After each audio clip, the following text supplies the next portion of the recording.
নমস্কার, আমি শেফ কিশোর। আপনারা দেখছেন কিশোর কিচেন। আমরা দুজনে খুব সুন্দর একটা রেসিপি নিয়ে হাজির হলাম, পনির চিলি। এর মধ্যে আমি নিয়ে নিয়েছি 200 গ্রাম পনির। এর মধ্যে দিয়ে দেবো আমি 1 চামচ কর্নফ্লোর।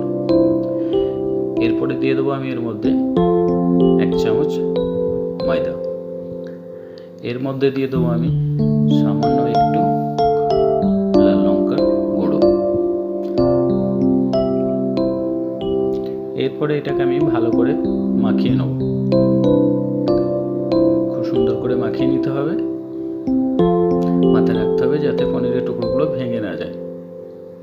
খুব সুন্দর করে মাখানো হয়ে গেলে এগুলো আমি ফ্রাই করে নেব। কড়াইয়ে তেল দিয়ে দিয়েছি। তেল গরম হয়ে গেছে। এরপরে পনিরের টুকরোগুলো একটা একটা করে আমি তেলের মধ্যে দিয়ে দেবো।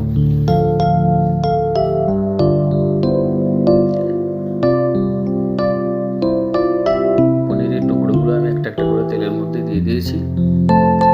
এরপরে আমি এগুলো ভালো করে ভেজে নেব। যখন পনিরগুলো ফ্রাই করতে হবে তখন মাথায় রাখতে হবে গ্যাসের ফ্লেমটা যেন মিডিয়াম থাকে। হাই ফ্লেমে পনির ফ্রাই করা যাবে না। আপনারা যখন বাড়িতে ট্রাই করবেন গ্যাসের ফ্লেমটা কম রাখবেন, কারণ মিডিয়াম ফ্লেমে পনিরটা খুব সুন্দর ফ্রাই হবে। ভালো করে নাড়াচাড়া করে নিতে হবে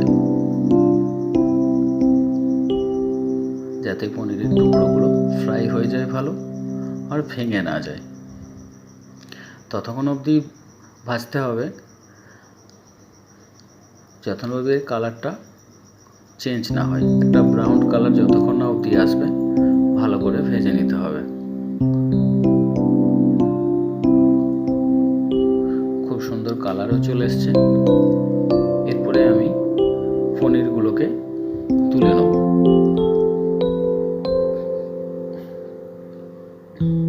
কালারটা বেশ সুন্দর হয়েছে। এর থেকে বেশি ফ্রাই করলে পনিরটা হার্ড হয়ে যাবে, শক্ত হয়ে যাবে। এরপরে আমি তেলের মধ্যে দিয়ে দেবো আদা কুচি আর রসুন কুচি। আদা রসুন কুচি তেলের মধ্যে দিয়ে দিয়েছি আমি। এরপরে এটা 2 থেকে 3 মিনিট আমি একটু ভালো করে নাড়াচাড়া করে ভেজে নেব।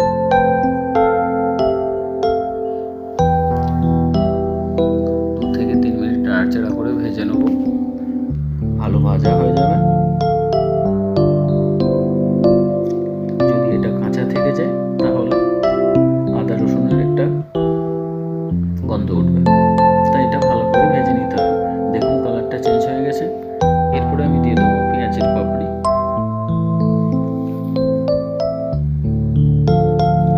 পেঁয়াজের পাপড়িগুলো দিয়ে আমি 2 থেকে 3 মিনিট একটু নাড়াচাড়া করে ভেজে নেবো আমি। এরপরে আমি দিয়ে দেবো রেড ক্যাপসিকাম আর গ্রিন ক্যাপসিকাম। পেঁয়াজ ক্যাপসিকাম ভালো করে নাড়াচাড়া করে আমি ভেজে নেবো একটু।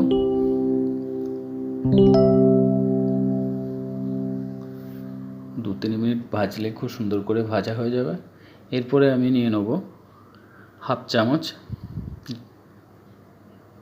Green chilli sauce. এরপরে নিয়ে নেব আমি 1/2 চামচ সয়া সস। এরপরে আমি নিয়ে নেব 1 চামচ টমেটো সস। এর মধ্যে একটু জল দিয়ে ভালো করে এটা আমি মিলিয়ে নেব। এর মধ্যে কড়াই দিয়ে দেবো আমি কাঁচা লঙ্কার কুচি। কাঁচা লঙ্কার কুচি আমি কড়াইয়ের মধ্যে দিয়ে দিয়েছি। এরপরে এটা আমি 2 মিনিট ভালো করে নাড়াচাড়া করে ভেজে নেব। এরপরে দিয়ে দেবো আমি স্বাদ মতো লবণ। স্বাদ মতো লবণ আমি দিয়ে দিয়েছি। এরপরে আমি যে সসটা বানিয়ে রেখেছিলাম সেটা আমি কড়াইয়ের মধ্যে দিয়ে দেবো। এরপরে আমি একটু ভালো করে নাড়াচাড়া করে নেব যাতে পেঁয়াজ ক্যাপসিকামের সঙ্গে সসটা ভালো করে মিশে যায়। এরপর এরপরে আমি দিয়ে দেব পনিরের টুকরোগুলো।